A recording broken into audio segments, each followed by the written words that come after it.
So good morning. I am here with Anthony Agbemble, and we are going to engage in a conversation around life. And welcome to the Life Studio. And the purpose of this discussion today was for him to engage myself and then to begin to document what this amazing man has done. And then when we're done with the first segment, his grandfather, Douglas' granddaughter, will also come for about 20 minutes and also have an engagement in this entire segment. So, Douglas, good morning. How are you? Good morning. Okay, good. So, relax. We want to be able to just put you on the spot and ask you a few questions about who you are, this amazing life you have lived, your children, and most of the questions I'm going to ask you will also start with an F, like your faith, your family, your failures, your fortunes, all the victories you've had in life, and I try to align it with everything start with an F, so that's what we call the life show. Welcome to the F Studios. So you're welcome. What's your story? Where were you born? Tell us about who this amazing man is. Well, thank you. Well, to start with, I'm grateful. I want to thank God for all He has done for me and my family. I was born in Agbemble, suburb of Accra. Way back in the 80s. Oh wow! So roughly what year? Let's age you. You look very young, so let's age you. It was 1948. 1948. Nkrumah's time. Yes. Okay. So in those days, even if you are a foreigner, you were born in that year, you are automatically Ghanaian.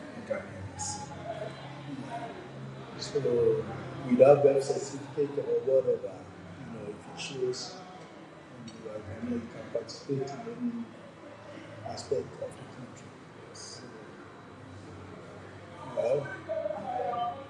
Well, I grew up at Accra, then my parents moved to Asalonda.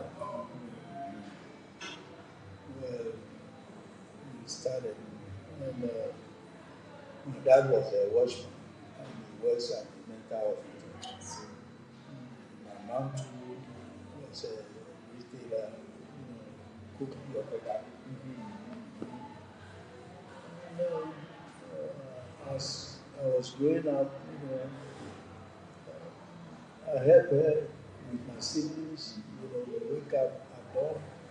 What time was dawn? Dawn at around 4 to start cooking the outside. Really, before you went to school? Before I went to school. Yeah. And that time to the school too was not at school, but we just go and sit under some tree with the headmaster and everything, having fun. And so far we did that, and then later on we found a good school, Roman Catholic school in Nima. So we walked from Asalonga to Nima. And roughly how long was the distance? Oh, that is about almost a mile. In and out? No. From Asalonga to it will be more than a mile, but it's a footage. No vehicle. So when it rained, where did you guys hide? When the sun was too hot, where did you guys hide? We had school at that time, and when it rained, I just can't remember where it rained, but it was a sandy road. If you mark our footprint, to school. So when you come back, you trace it, so you don't get lost. So that's about it. What's your formative years like? I know you helped your mom, and then your dad was a watchman. What was maybe one or two experiences that you can really remember? Did you do something that they caned you? To this day, you still remember the caning? Or tell me something that you still remember after all these, since 1948 plus. That's a lot. I did a lot of mistakes, thinking it was normal, and from primary school, I was good until I went to middle school. That's where, but then I was old enough to know who them back then. Friends, from Nima, from my house, which is Nima and Newtown. Yeah, the same thing that I walked from there to school to. Yes. Yeah, that was in 1961. 1961. Wow.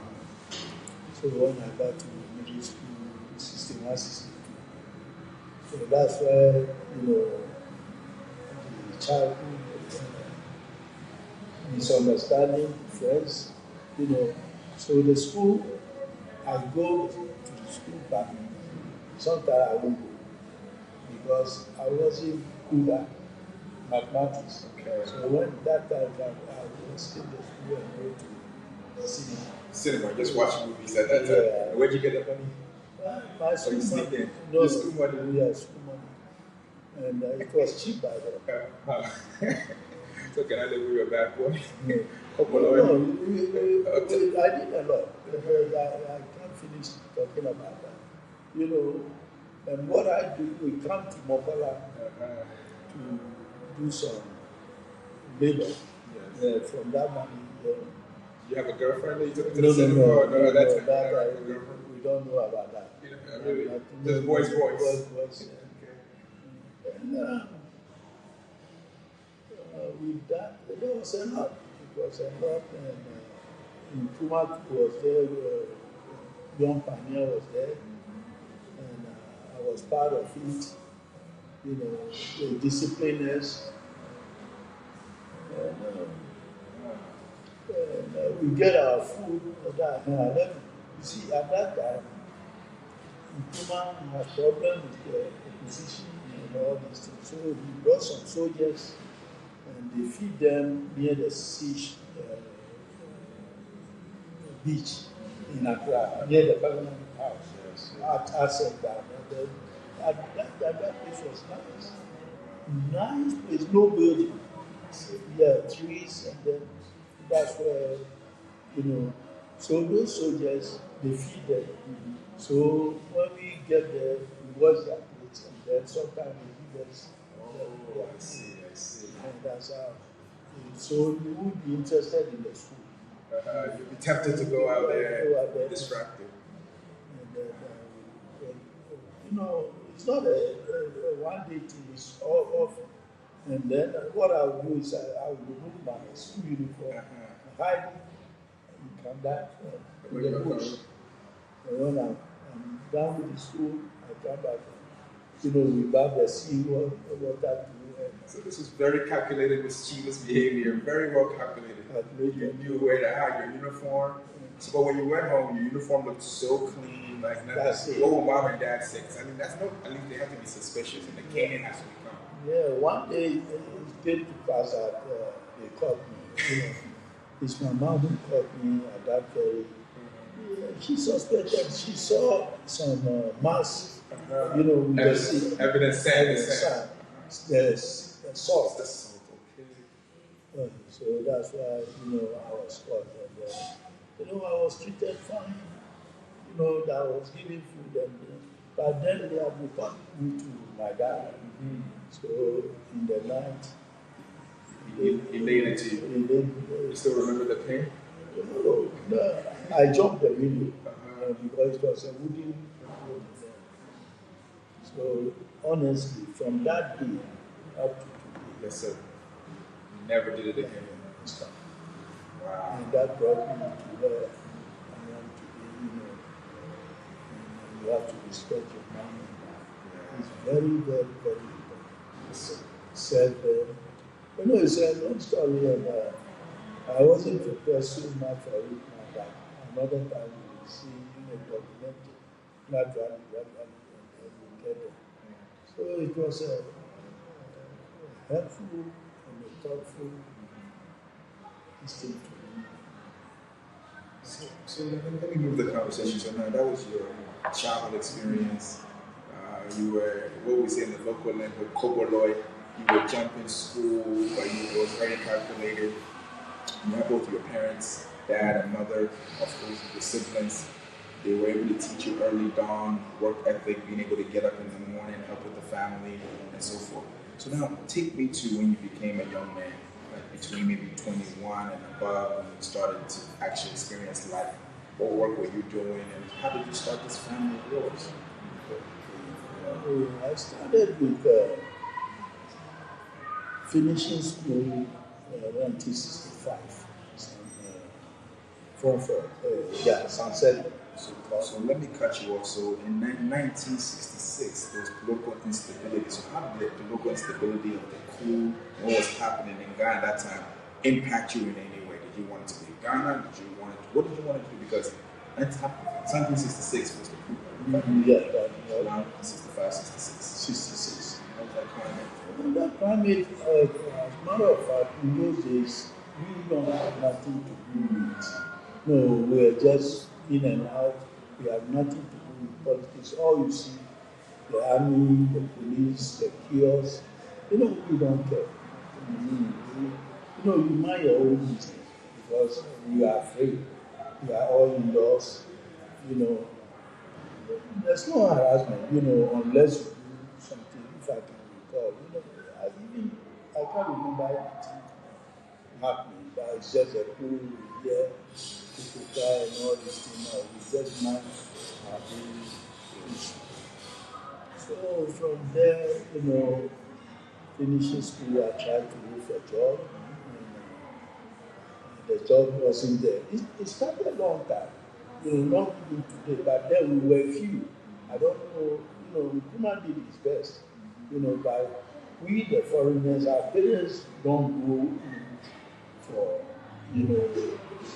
because they are uneducated. So all these domestic issues, they don't go far. You keep saying foreigner, so you migrated from where? The family came from Togo. From Togo. Where exactly in Togo? In Vuga.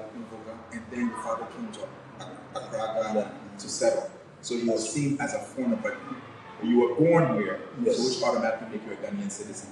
That's your lineage. And then, okay, please continue. So that makes sense now. So now we know why you keep saying foreign. Yeah. You're not a Roni. They have their own, they don't go to politics, they mind their own business. If you are a farmer, you do your farming. A washman, you bring people. My parents bring people to help in his business and all this. That's where I also learned how to wash and iron, in those days. But then so far, if I can remember, so no job. So my mom asked me to work, learn a job, a trade, which is radio TV mechanic, which I agree. And since I'm not getting job and all this, I put myself. And I went in there and learned, and that helped me a lot.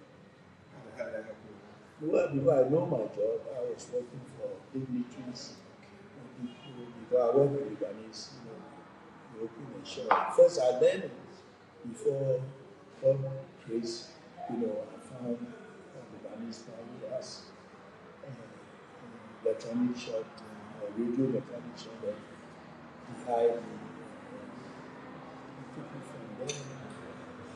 But I'm itching to add on to that. So somebody found fortune on you, brought you in, like had a skill. So I like that. But before that skill, what was your dream? What was it that when you were a young boy, what do you think God put into your heart that you wanted to be? Besides an amazing father, besides an amazing son that you were, besides just working and hustling, what was that vision and dream you had for your life? Like you said, No. It won't come to your mind. No, really. Even at that time, you wanted to be a teacher, a lawyer, just a radio mechanic. That was it. That's it. Because that's all my intention. Just to be able to work hard and then make sense because I don't have a traveling self, it's a long story. But God works in mysterious ways. Yeah. So to add to that, I was working diligently, honest, despite people when they repair people's team, they take something out. It's all like, but they do. but I don't do that. Honest, and I work for Mr. Nimeji, Director of Passport, in the Usule.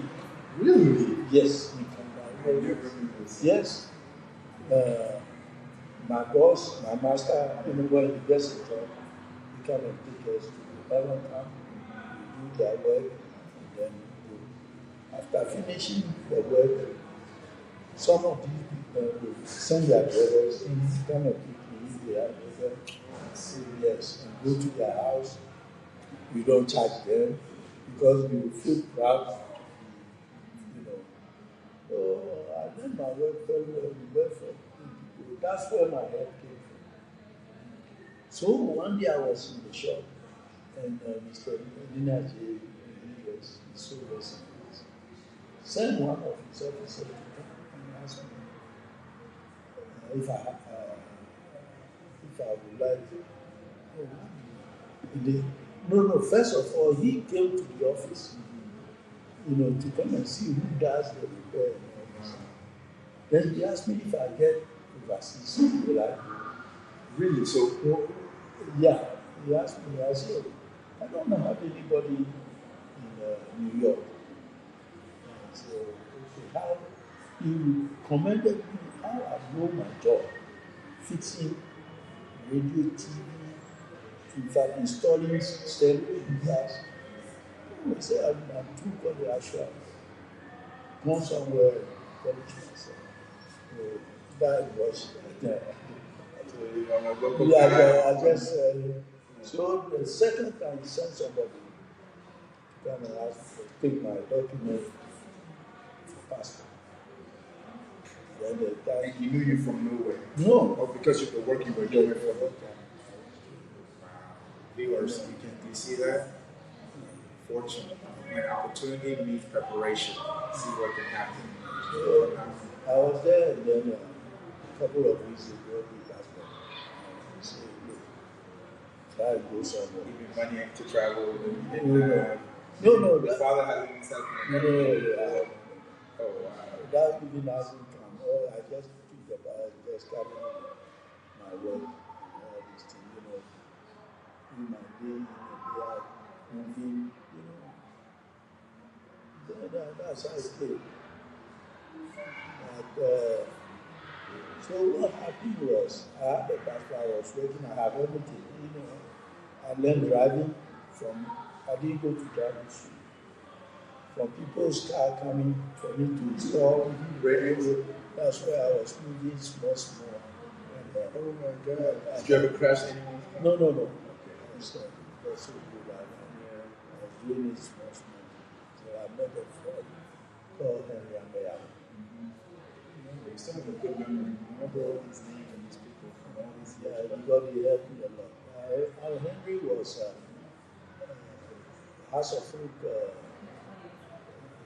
chairman. So you really met some influential people. Yeah. And this guy works with Agbemble Testers. Yes. Very rich guy. And he likes my work. When he travels, he leaves me in his car. Good car, not they are good cars. You're making sure. Well, enjoy. I felt, a little bit of that. And then he also helped me. And then Mr. Ankara. He also, Mr. Ankara, when he was a friend, very good friend, and he uses my car more because a big man, but he doesn't have a car. So he uses my car for his errands. So that's why we became friends too. Is that me? That's you. That's fine. It's part of my journey. So as Toby picks up his phone, and this is what we wanted young people to really understand. Story. Everyone has a story. Not everybody. Everybody has something to say.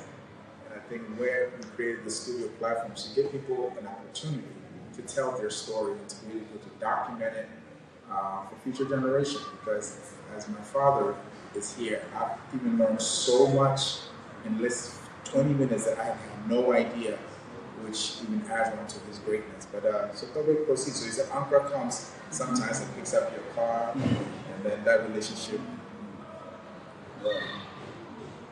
It continued and I came to my mother was in 1981 down upwards.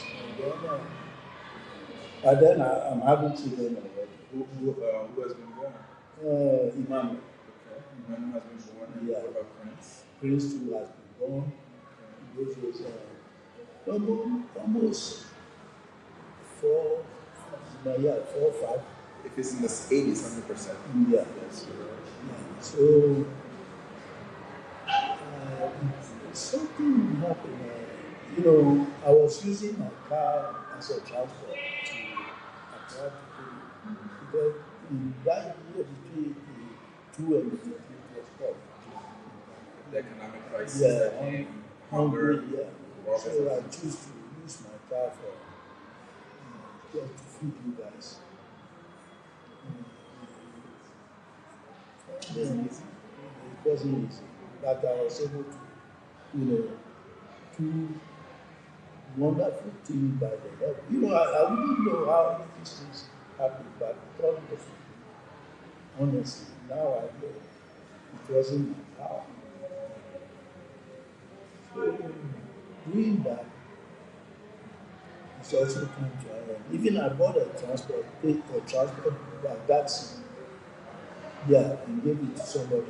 And these monies coming from where? A loan or your work? No, my work and what I yes, my work. I have been, not that I save money, but my pay. Yes. They pay me from there. Then from Makawi, I moved to Orion Cinema. From Orion Cinema, I came to my shop, where I met Emilia, Madonna. You see, all those things. I was earning money. So I was able to buy a car and all these things. And the next time my driver crashed the car, Uncle Wallace. What was that first impression when you saw your car crash? What went through your mind? Oh, well, it's an accident because you shouldn't have used the car for night. Yeah, you're supposed to park the car at that time, we don't do things, we just let it go. I let it go. And he got another car, and then he used to use that car from Subaru came up. They came, these Lebanese people, how they call it, Fatah Motors. Got those cars and give it to some taxi drivers as work and pay. So he used that car to commute with me. That's it. So where I work, which make me progress in was my shop. I was at electrician. I work general, everything. I do anything for them. So they like me so much.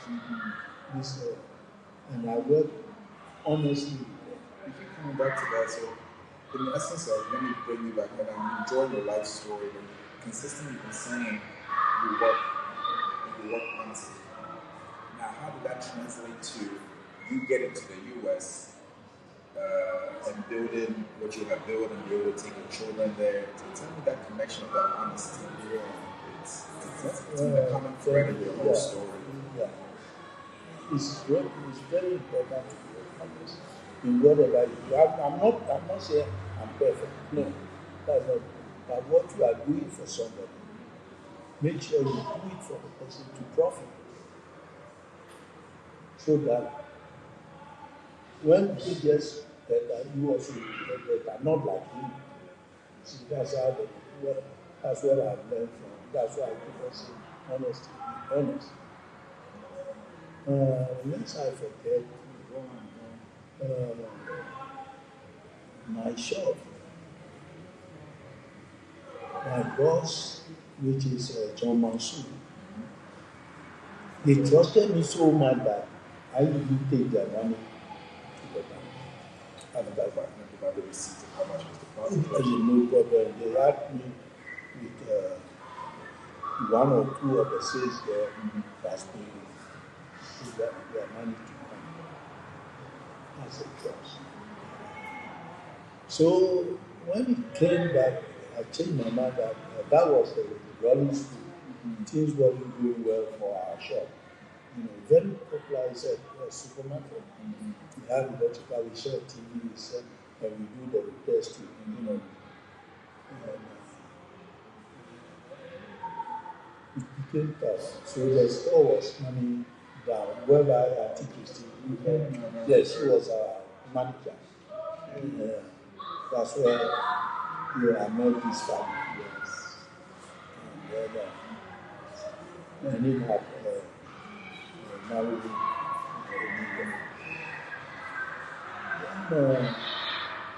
think that I had to leave the country with the help of Mr. Andrew. He said he knows somebody at the embassy, the consulate. They work with them during the ministry. So I went to my boss and told him, I want to travel. You know what my boss said? He said, I deserve it. Oh, wow. Not saying no, stay here, work with us, and say you deserve it. So immediately he gave me some letters that I'm going on vacation. That was what I had to Mr. Andres to take to the embassy. That time we wake up and do a form of Q. So it was wonderful and I enjoyed it. And I'm grateful. But finish the story. So yes, you were going to the US to do what? Greener pastures, to find opportunity. Yeah. You go for vacation. Yeah, in those days, going for vacation. But then I had my sister there. That also helped. Yes, you am I going to stay? So I did so, and that's how, and it was approved. When it was approved, honestly, I can't get money to take a plane. So what happened was I sold my car by stressing enough. And I went to Macau, my first employer. The guy already died, my boss died. I went with the sister, but their father, I went to him at the airport reception to help me. Macau, he has a ground hotel at the airport. I don't think it's no more than the other. And so I came back, I and my sister, until I was she was helping me to find a loan to everything till the visa expired. Yes. So actually, oh wow, that's interesting. Visa expired, so I have to go back and tell the council so happened. I told her I have a land in Agbemble. My son is speaking to me, and that delayed me. She said without prejudice, she will do it. That's another favor. That's why make it short, sold my car to my sister's husband. It's also back there, and then the other son sold me for me to get a ticket to make that journey. That's that money was a loan. So if I go and work, and yes, and I do that. So that's why I help when I also I try to help the listener. Yes. And then that's the best way to connection. What an amazing life story that you have shared. We haven't even gone into the great detail of how you raise your children. And this show would not be complete if we don't even ask some really very hard questions. but we'll reserve that for a later time. And I just want this conversation to even keep going. But there's something that I'm really itching to know. I'm your son. I'm one of your fifth born. What was your relationship with your grandfather and your father? I just wanted to really know, because we don't speak much about the Fiaku name. You told us where the Fiaku name came from. Claychi, Boga, Togo. We've gone there, we've seen that lineage, but I wanted to know, what was that relationship like with your grandfather and then your father? You spoke a lot about your mother, but what was that relationship like? Because your memory is very sharp for your age. You remember all the detail, and it's amazing. So I want to know more about your grandfather and your father. What was that relationship like? What lessons did you learn? My father's dad was so when we started school here, he has 7 years. It wasn't like Agbemble. Mediocre Agbemble. So that had children who gone before migrated in their regions, like Africa, Nigeria, Francois, Agbemble. That made up. How long ago was that? Huh? No, it just like looked like Yeah. That's a kind of.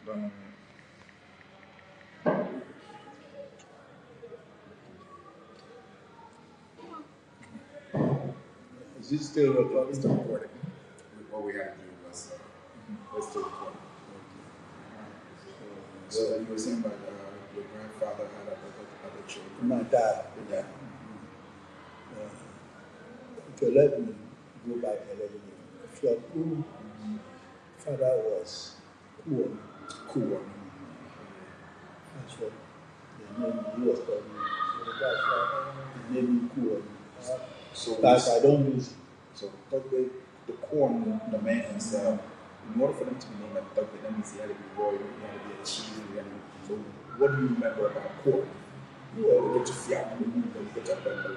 Well, Kuon was the eldest in those days. I didn't see him. I didn't see him. But my structure was his structure. That's why the name Kuon.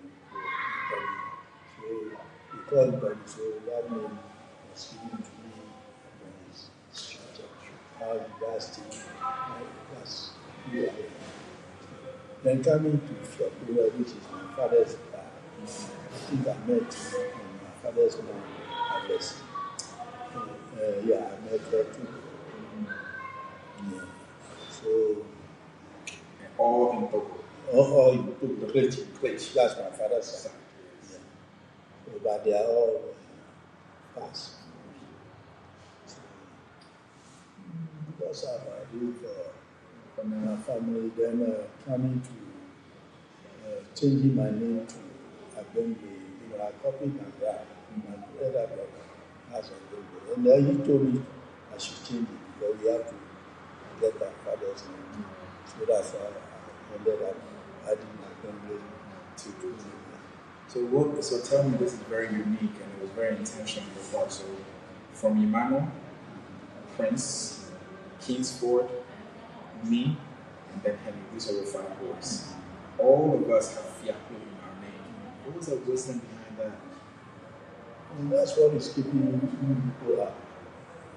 See, I know there's something more to that statement than you want to. That's what's keeping us out. Explain.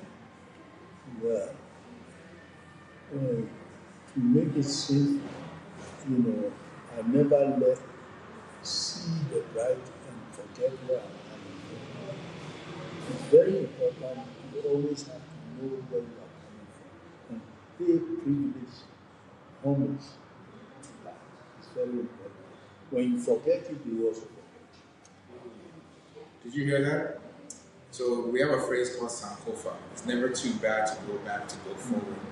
But if you forget where you come from, they too will forget. And that's why even the Bible says, lean not onto your own understanding, but in all of your ways acknowledge. Acknowledge is to go back. Yes, go back. Read and know that they live. It's a spirit. Because God is a spirit. It's not human. Yeah. We are only here just to be inspired. Let's say hunger. Yeah. See, if you don't put your hand in it, the blood will be useless. God is so we have to be careful. This will come to that. My spirit is coming up a little bit. So never. Where you can be anything. Temple. Wow. I just want this thing to keep rolling and rolling because we're documenting life, we're documenting history, and most important, we're documenting wisdom that has been transmitted. So back to you, Dr. In your whole life, what have you failed at? If you can go back and correct something, what would you do? You fell forward, but what can you do? Yes, I can correct anything, but what I can do is just to, let it go. I've gone through a lot, and you have to be careful with human beings, even my children, my family. You see, they are betrayed me. So, yeah, because I was thinking good for them, that's why I did what I did. And it worked, but human is human. They betrayed me, especially my wives. It was difficult for all of us. But don't forget, never forget who put you up to be somebody today. Don't forget that. Never. Don't do it. Upon all the good years, I'm only one bad thing or two bad things. No. You have to be consistent. Be in that person. What can you do? Because look at your life now. What can you do? It's not money. But as you are all grown up. What can you remember? Just remember what the person has, and then thank God for what somebody has done. You get up and say, I will pay you back. It's an insult. That hurts me on the Bible. Like I said, it's forgiveness. Just forgive everybody. Because from my life story, that's not all. What I'm saying here, that's not all. There are deep ones in it. Whereby I'm also human. I did wrong to my parents, stealing money, going to cinema, all these things. Yes. But it's somebody, the good Lord, who has seen my heart, to put me in front. No, don't do. So you have to be careful. If I should come back again, I will do the same thing. Yes. Yes, I will do it. I'm not doing it for them. But what God is doing for me today. No, it's true, but I don't know how I can explain it to you. Yeah. It hurts. But forgiveness. Let it go. If not because of the amount of compromise. No, I have my own life. At my age now, I have my life. I don't want nobody to disturb me. But I don't know how much I have on me for So everybody should live his life honestly and be grateful. That's something for you. Because you, at the end of the day, you're living everything. Look what I have. What do I need? So now, I don't know what you want me to say. Oh, you just no, you just have me and now speak your truth. Speak your truth. Speak your truth. I thought that it's not my fault. I mean, there was something that, because if I sit down today and see how I went to the US, I didn't leave you guys. I had a bad habit, but I quit because of you guys. You see, it's a blessing too. And use that money to be there. I didn't go there just to leave you people. I sent money to take care of you people. I sent clothes to take care of you people. What I hear from my girls, the girls or women, I don't know where it's coming from. If their mother didn't tell them the truth, or hatred for me, your father, no, I just need to forgive them. Yes, it's true. How did you develop this habit? Knowing that you were betrayed, you used the word betrayed by your children or your family, and you chose forgiveness. And if you were to do it again, you would do it again because you're not going unto the Lord. How did you become this person with this heart? Honest, you make mistakes, you're human. Where does this heart come from? Who taught you how to forgive? Who taught you that someone can betray you and you will still sit on the table and break bread with that person? I'll say it again. It's a gift. It's a gift that I have. Because I saw my dad, how he treat people, how he work with people. But let's have the man, that was a fetish priest. Okay, not fetish priest as that, but he's a seer. And he has all those things. And I sit behind him. And people come, he does things for them honestly, and they go, never He never, all I do is serve the people with drink, water, no, I see. You see, all these things blessing is a man. I was the only boy for him, but the rest was me. Never thought you was true. Yeah, no. Except the washing.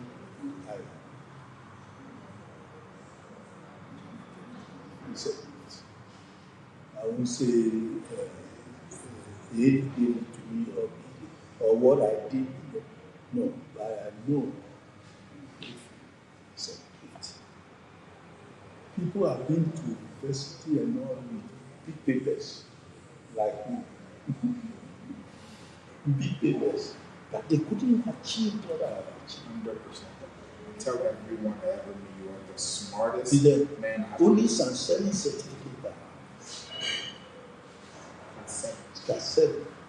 That would you be able to yes. do in your life. Incredible. Your children with PhD, we can't do 25% of what you have done. How many people have you taken to US? I can't count. It's not even close to yours. Even at this time. So, is it that me is a gift? So what gift? So as we prepare to wrap up, because your granddaughter is going to come and talk, but this is only part 1. There'll be another time where we will hear the real deep story about your life, the wisdom, the gift that God has given you. But you have over 22 grandchildren. More than that, if we were to list them all, you're right. What gift of wisdom would you want to look in this camera and give it to your grandchildren? Your children are there. Your grandchildren will leave your legacy beyond and beyond. What would you look in the camera Besides what you have already said, the importance of honesty, the importance of forgiveness.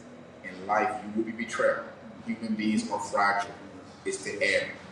Those you've captured so well, so eloquently, that anyone that is listening will walk away with one thing, that you are an extraordinary man. But your grandchildren want to hear from you. What gift would you give them? So you said life is a gift, and what you have done is a gift. What would you give them? Not material things, what words would you give them? She respect their mom and dad. That's all I'm going to do. The future will depend how you treat your father. Well, with that said, I'm lost for words. This has been probably one of the most amazing interviews I've heard. I listen to interviews 20 hours a week, but this one was very, very personal because it's coming directly from my father, and the words is something I'm going to keep playing over and over as we all strive to be better human beings.